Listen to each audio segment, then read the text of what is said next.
and welcome to the, okay, that's enough clapping, that's enough. We're welcome to the greatest talk show in the universe. Okay, enough clapping now. We're talking about Industrial Revolution. Now we've got some chaps who are talking about the Industrial Revolution, what it did to economic states, what it did to political states, and also we've got social. So let's have a merry time and let's bring in our economic guy. So, economic guy. What are the economic changes? The changes to the economy that the Industrial Revolution did. Traditionally, when you think about the Industrial Revolution, you think, well, they created. It was a mass, just kind of chamber pot filled with creation and things. So basically, when you think about the Industrial Revolution and the economic side of it, you think of all these different creations that they had, these different inventions that they used, whether it be tractors that had seed planters or even the cotton gin. A lot of this stuff was agricultural, and things like the steam engine really came into play here. Whenever you would have these new inventions that would increase productivity of different resources that would normally be needed by the public. There's always a high demand for things such as this. So when you can increase the supply, you can gain more profit, and eventually more profit leads to more workforce, and the more workforce you have, the more jobs are distributed, and it just helps to really strengthen and revitalize the economy. So in the Industrial Revolution, it was really like a blast from the past, gift of life sort of thing, where these new inventions like the steam engine and of the like really helped to travel these different goods and services from one place to another, whether it be from train or by car, and this really strengthened the economy a whole lot. This was all what we're talking here, like a 50-year period, so it really helped to be able to get things going quickly. So, give it up for the economic guy.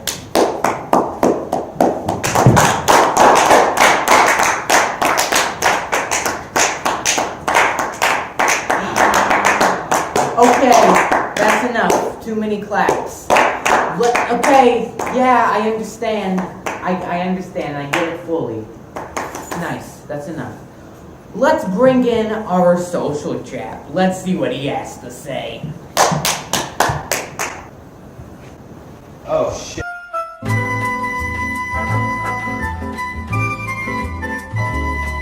I'm going to ask the same question that I asked the other guy. So you're doing social, is that correct? Correct.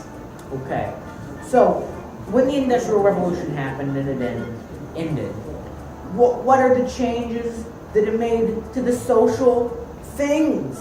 Do you have anything to say? Answer? The cities grew and problems increased. There was overcrowding in cities, poor sanitary conditions, lack of housing, and poverty. During this time, women and children were allowed to work. There was less family control. People wanted to find work so they could make money, and people started to work outside of their hometown. That's very nice. So, do you have anything else? Nope, that's Would you it. like to share? That's it. That's okay. Well, that's it, guys. We also have a political person, so let's give it up for the social stud who just gave out that information. Yeah. Hello. Yeah. Hello. What's up? How are you doing? I'm doing good. Thanks for asking. Well, I'm talking to you about politics. Yep, we've been through this. We're doing the politics. So I'm going to ask I'm going to ask you, the political person, the same thing I've asked all the other chaps, peeps. Oh, how did the Industrial Revolution affect politics? Well, I'm going to tell you. I got this handy dandy little computer machine, and let me tell you, this computer machine would not exist if it weren't for the Industrial Revolution, because this computer machine was made by another machine, a building machine.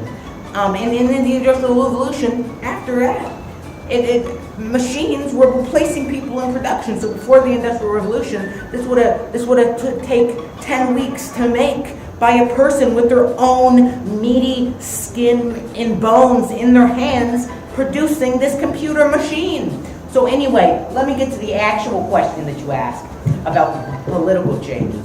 So before the Industrial Revolution, there was a land-owning class. They were called the aristocrats. Now after the Industrial Revolution, they were replaced by capitalists.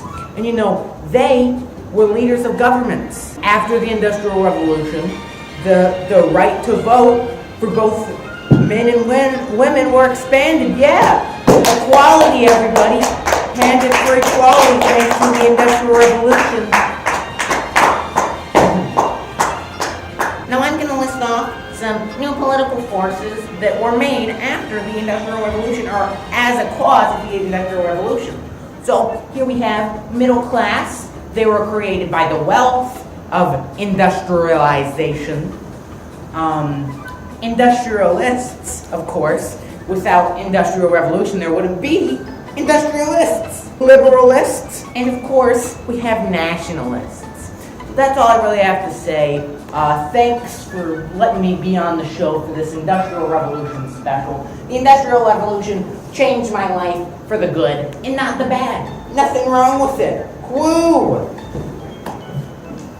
Let's give. Not clapping yet! Give me a second, okay? Let's give it up for our political person. Thanks.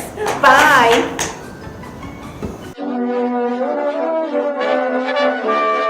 We have an international correspondent all the way from Canada who wants to share his information about the Industrial Revolution. He couldn't come here, unfortunately, but we've got a video that we made. Cheers. Coal was one of the main resources that was mined at the time, and it provided a good source of income to many of the men that lived in the time frame. They also farmed quite a lot at this time, and things like the cotton, gin, and seed planting tractors helped to maximize product output. This eventually led to a dramatic increase in the economy of England, America, and all throughout Europe.